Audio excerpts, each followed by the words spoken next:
कहानी की शुरुआत के नाम के एक लड़के से होती है जो स्टेशन पर अपनी ट्रेन का इंतजार कर रहा था और तभी उसकी नजर अपने बचपन के दोस्त केटो पर पड़ी। लेकिन इसके बावजूद भी उन्होंने आपस में कोई बात नहीं की। तभी अचानक एक शराबी गलती से रेलवे ट्रैक पर गिर गया और केटो तुरंत ही उसे बचाने के लिए कूद गया। लेकिन केटो के लिए उसे अकेले खींच पाना काफी मुश्किल था और इसीलिए उसने प्लेटफॉर्म पर खड़े सभी लोगों से मदद की गुहार लगाई। यहाँ तक कि उसने के का नाम लेकर उसे बुलाया, लेकिन वहाँ मौजूद लोगों में से कोई भी उसकी मदद के लिए आगे नहीं आया। लेकिन इसके बावजूद केटो ने अकेले ही उस शराबी को वापस प्लेटफॉर्म पर चढ़ा दिया और ठीक उसी समय एक ट्रेन तेजी से उसकी तरफ बढ़ रही थी। ये देखकर के तुरंत ही अपने दोस्त की मदद करने के लिए भागा और केटो को ऊपर खींचने के चक्कर में वो भी ट्रैक पर गिर गया, जिसके कुछ ही सेकंड बाद उस ट्रेन ने उन्हें कुचल दिया। वो दोनों ही अपनी मौत को अपना चुके थे पर अचानक उन दोनों की आंख एक सफेद कमरे में खुली जहाँ कुछ लोग पहले से ही मौजूद थे और इसी के साथ उस कमरे में काले रंग की एक बड़ी सी बॉल भी पड़ी हुई थी। उन दोनों ने उस कमरे से बाहर निकलने का रास्ता ढूंढने की कोशिश की, लेकिन सभी खिड़कियां दरवाजे बंद थे और अब उन दोनों को समझ नहीं आ रहा था कि आखिर उनके साथ ये हुआ क्या है। तभी एक आदमी ने उन्हें बताया कि वो सभी लोग मर चुके थे और उन सब की आंख इस कमरे में ही खुली है, मानो ये कोई स्वर्ग या नर्क का कमरा हो। ठीक उसी समय उस काली बॉल से कुछ लेजर लाइट्स निकली और एक लड़की का शरीर बनने लग गया, जिस पर उस आदमी ने उन्हें बताया कि वो लोग भी इसी तरीके से वहाँ आए थे। उस लड़की ने कपड़े नहीं पहने हुए थे, जिस वजह से हिरोशी नाम का एक आदमी उसे गंदी नजर से देखने लगा और तभी केटो ने बीच में आकर उस लड़की को अपनी जैकेट से ढक दिया। उसी वक्त उस बॉल पर एक मैसेज दिखाई दिया जिसमें लिखा हुआ था कि वो सभी अपनी जिंदगी गंवा चुके हैं और अब उनकी नई जिंदगी का फैसला ये बॉल खुद करेगी। इसके बाद उस बॉल ने उन्हें ऑनियन नाम के एक अजीब से दिखने वाले जीव की तस्वीर दिखाई और कहा कि इसे ढूंढकर जान से मार दो। इसके बाद ही उस बॉल ने उन्हें कुछ बंदूकें और सूटकेस भी दिए, पर जब वो बॉल ये सामान देने के लिए खोली तो उन सभी को उसके अंदर एक आदमी बैठा हुआ दिखाई दिया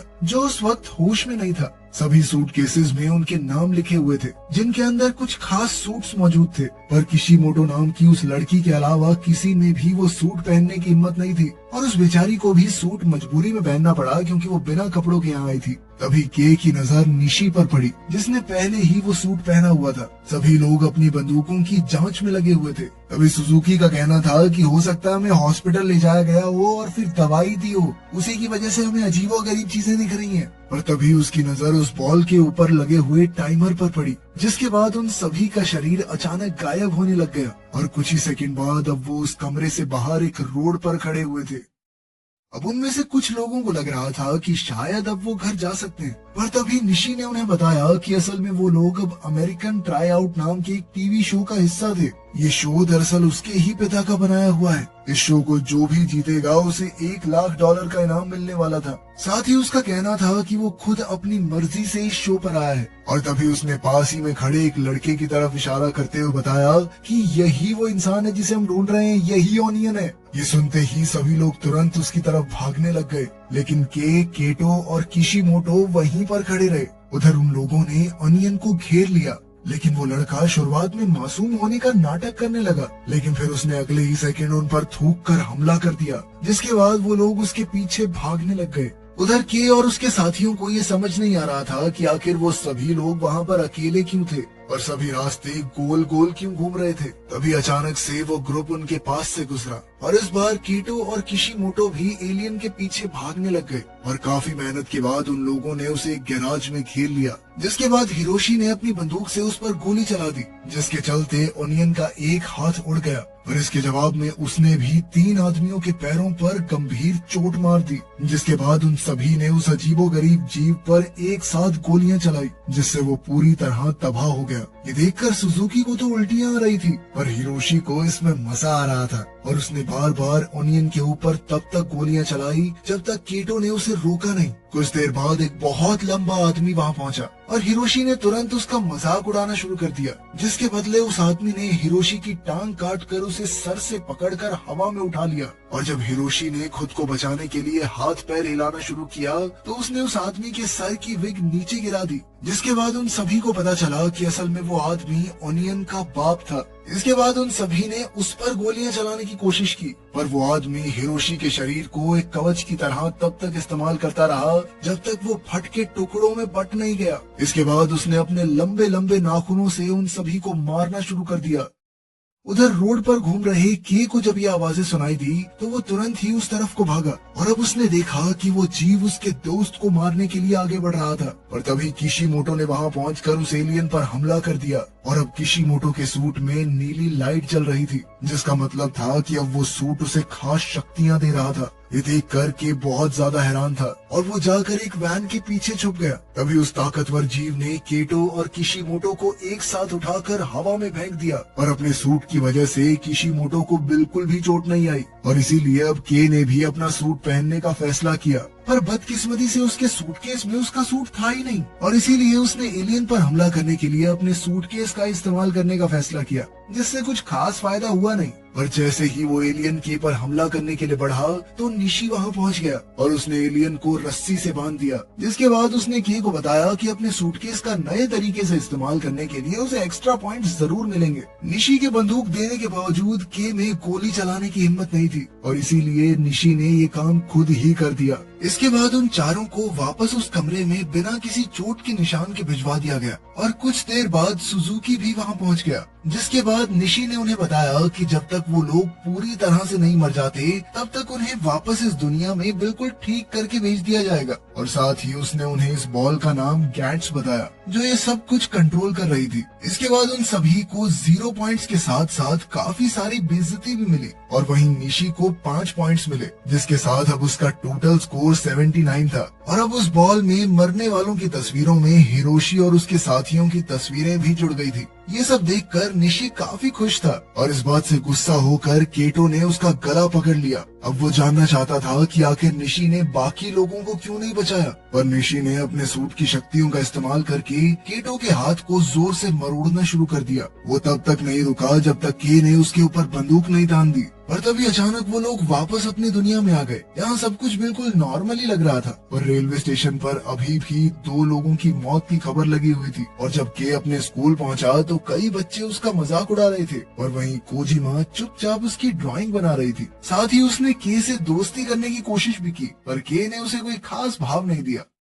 उस दिन के ने केटो के पुराने एड्रेस पर जाकर उसे भी ढूंढने की कोशिश की, पर अब तो उस एड्रेस पर सिर्फ एक पार्किंग लॉट था। इसके बाद वो उस गली में गया जहां वो मिशन हुआ था। उसे वहां कुछ सबूत तो मिले लेकिन गैराज पूरी तरह से साफ था। तभी उसकी नजर किशिमोटो पर पड़ी, जिसने उसे बताया कि उसे भी सब कुछ याद था। साथ ही उसके पास वो सूट भी मौजूद है, जिसका मतलब साफ था कि वो लोग सपना तो नहीं देख रहे थे। इसके बाद किशिमोटो ने उससे उसके घर में रहने की इजाजत मांगी, जिसके लिए के तुरंत ही तैयार हो गया। घर पहुंचकर उसने बताया कि असल में वो पहले अपने बॉयफ्रेंड के साथ रहती थी और जब ब्रेकअप हुआ तो उसका दिल टूट गया। जिसके बाद वो शराब पीकर कब बाथटब में डूब गई उसे पता ही नहीं चला। जिसके बाद अचानक से उसकी आंखें उस गेम में ही खुली, वो भी बिना कपड़ों के। किशिमोटो के पास अब भी केटो की जैकेट थी जिसमें उसकी डायरी भी मौजूद थी। जब के ने उस डायरी से उसका नया एड्रेस निकालने की कोशिश की तब जाकर उसे पता चला कि केटो असल में जमानत पर बाहर था। उधर केटो को नींद में भी उस अजीबोगरीब जीव के सपने आ रहे थे और जब वो घबराहट के मारे बाथरूम में गया तो उसका छोटा भाई आयुमू उससे उसका हाल चाल पूछने आया, लेकिन केटो ने उसे झूठी तसल्ली देकर वापस भेज दिया। जैसे ही आयुमू वहाँ से गया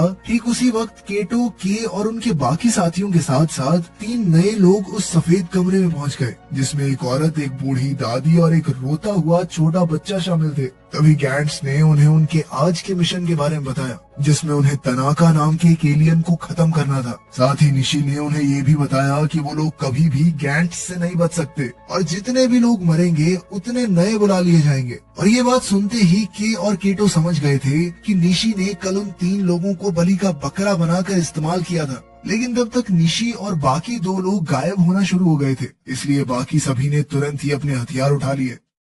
दादी और वो छोटा बच्चा सबसे पहले एलियन के सामने आए और उस एलियन ने बड़े ही आराम से गाने सुनते हुए उन्हें जान से मार दिया। और जब के वहां पहुंचा तो वो अपने सामने पड़ी लाश को देखकर डर गया। उस वक्त भी वो एलियन वहीं खड़ा होकर बाकी लोगों का इंतजार कर रहा था, पर बदकिस्मती से के का एक हाथ और गोली अभी तक नहीं आया था। और जैसे ही एलियन ने उस पर हमला किया तो वो अपने सूट की बदौलत बच गया और फिर ऐन वक्त पर उसने भी अपनी बंदूक से एलियन पर हमला कर दिया, जिसमें उस एलियन का रेडियो टूट गया। जिसके बाद वो बहुत ज्यादा गुस्से में आ गया अब उसने निशी को इनविजिबल मोड से बाहर लाने के लिए एक जोरदार हमला किया, जिसके चलते निशी एक वेंट के जरिए नीचे गिर गया। जिसके बाद उस एलियन ने उसके ऊपर चढ़कर उसे इतनी जोर से मारना शुरू किया कि उसका सूट तक टूट गया। तभी केटो ने बीच में कूदकर उस एलियन को रोकने की कोशिश की और जैसे ही वो दोनों जमीन पर गिरे तो उस एलियन ने एक बार फिर केटो पर लाइट से हमला करने की कोशिश की, पर केटो ने अपने सूट की ताकत से उसे हवा में उठा दिया।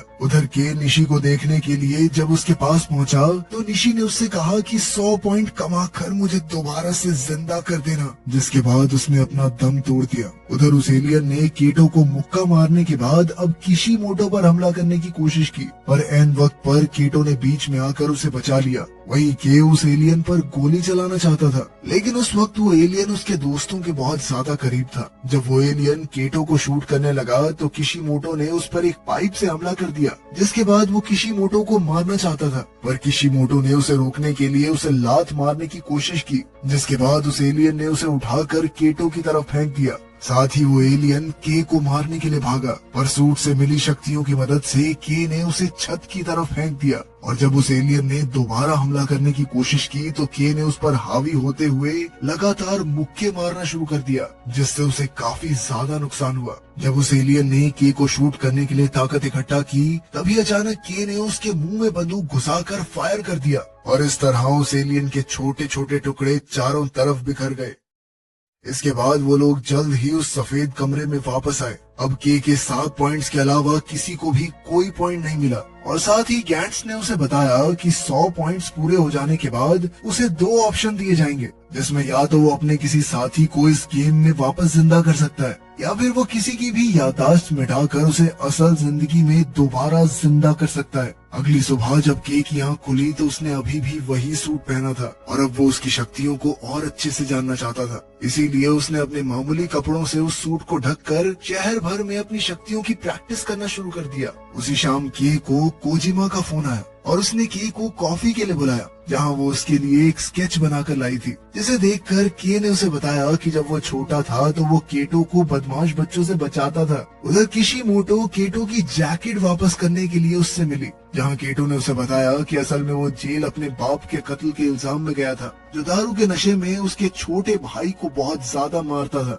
कुछ देर बाद केटो ने न्यूज में देखा कि पुलिस गैराज में हुई तबाही की जांच कर रही थी और उसी शाम खाना खाते वक्त आयुमू ने उसे बताया कि कुछ दिनों से उसे सपने आ रहे हैं कि उसका भाई कहीं गायब हो जाता है। इस पर केटो ने उसे भरोसा दिलाया कि मैं कहीं नहीं जाने वाला। उस रात उन्हें एक बार फिर उसी सफेद कमरे में बुलाया गया, जहां इस बार कुछ नए लोग भी थे और उनका आज का मिशन था इल टेम्पर्ड नाम के एक एलियन को मारना। मिशन मिलते ही केटो ने सभी लोगों को सूट्स पहनने को कहा और वहां मौजूद प्रीस्ट कहने लगा कि मैं किसी को मारने जैसा गलत काम नहीं करूंगा। जिसके बाद वहां एक बहस शुरू हो गई जो लोगों के गायब होने के साथ खत्म हुई। इसके बाद उन्हें एक म्यूजियम में ले जाया गया, जिसके बाहर 2 बड़े बड़े स्टैचू बने हुए थे और उन्हीं में से एक एलियन था। पर उनके प्लान डिस्कस करने से पहले ही एक नए साथी ने लेफ्ट वाले स्टैचू को गोली मारकर तबाह कर दिया, जिसके तुरंत बाद दूसरे स्टैचू ने उन पर हमला करना शुरू कर दिया, जिससे बचना ज्यादा मुश्किल नहीं था। इसी बीच उस प्रीस्ट ने म्यूजियम के अंदर जाकर प्रार्थना करना शुरू कर दिया, लेकिन जब वो अपनी आंखें बंद करता तो एक स्टैचू धीरे धीरे उसके करीब आता जाता।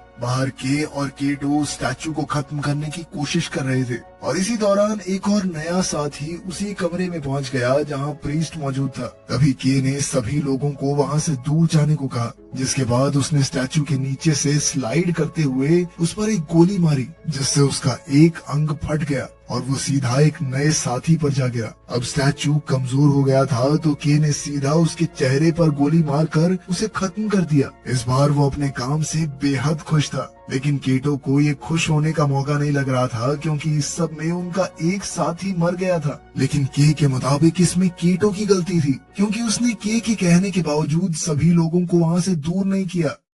उधर सफेद कमरे में गैंट्स का टाइमर रीसेट हो गया था। ठीक उसी समय उनकी एक जख्मी साथी म्यूजियम से बाहर निकली, जिसे देखते ही वो समझ गए कि अंदर एक और एलियन मौजूद है। जैसे ही वो तीनों अंदर पहुंचे तो उन्हें प्रीस्ट की लाश दिखाई दी। ठीक उसी समय बहुत सारे हाथ वाले स्टैचूज ने के पर हमला कर दिया, जिससे बचने के चक्कर में उसका हथियार छूट गया। मौका देखते ही स्टैचू ने उस पर कई सारे वार करना शुरू कर दिया, लेकिन तभी केटो ने बीच में आकर उसे दूर घसीट लिया, जिसके बाद वो के को किशिमोटो के पास छोड़ गया, क्योंकि उसका कहना था कि अब उसकी बारी थी अपने दोस्त के लिए लड़ने की, ठीक वैसे ही जैसे के उसके लिए बचपन में लड़ता था। इसके बाद केटो उस कमरे में वापस गया और उसके कमरे में घुसते ही एलियन ने उस पर हमला कर दिया, जिससे वो बड़ी मुश्किल से बच पाया। इसके बाद एलियन ने अचानक उससे बातें करना शुरू कर दिया, और जैसे ही केटो ने अपनी बंदूक नीचे की तभी उस एलियन ने दोबारा हमला कर दिया, जिसमें केटो की बंदूक नीचे गिर गई। अब एलियन के मुताबिक उसे अपने दोस्तों की मौत का बदला लेना चाहिए, और ठीक उसी समय पर किशिमोटो ने उस पर गोली चला दी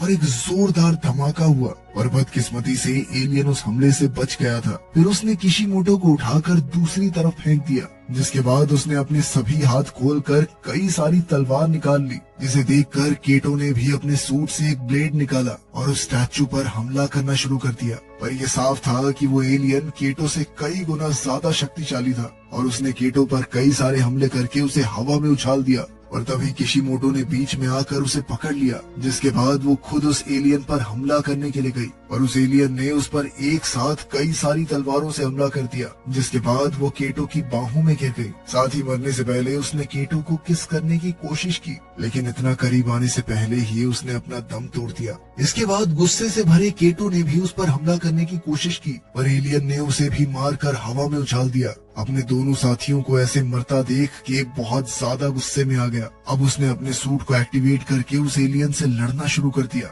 और इसी बीच उसकी नजर ऊपर पड़ी एक गन पर गई। जैसे ही वो बंदूक लेकर एलियन पर हमला करने लगा तो एलियन ने अपनी तलवारों से उसे ढक लिया, जिसके बाद उसने एक छोटा सा स्टैचू जमीन पर फेंका, जो देखते ही देखते बहुत बड़ा हो गया। फिर उसने के को पकड़कर जोरदार तालियां मारने की कोशिश की, लेकिन किस्मत से के बच गया। इसके बाद उसने केटो की बंदूक लेकर उस स्टैचू पर एक फायर किया, जिसके चलते उस स्टैचू का एक हाथ उड़ गया। इसके बाद के किसी तरह से उस स्टैचू के मुंह के जरिए उसके अंदर घुस गया। यहाँ पहुँचते ही उसने चारों तरफ गोलियां चलाकर उसे तबाह कर दिया। अपने दुश्मन को खत्म करने के बाद के अपने दोस्त केटो के पास गया, लेकिन बात करने से पहले ही के गायब हो गया। इस बार उसके साथ सुजुकी और एक नया आदमी तो था, पर उसके दोस्तों में से कोई भी वहाँ मौजूद नहीं था, जिसका मतलब था कि वो लोग मर चुके थे। गैट्स ने के को 13 पॉइंट्स दिए, जिसके बाद उसे केटो और किशिमोरो की तस्वीर मरे हुए लोगों में दिखाई दी, और जब उसने उन्हें दोबारा जिंदा करने की बात कही तो गैट्स ने उसे बताया कि उसके लिए 100 पॉइंट्स चाहिए थे।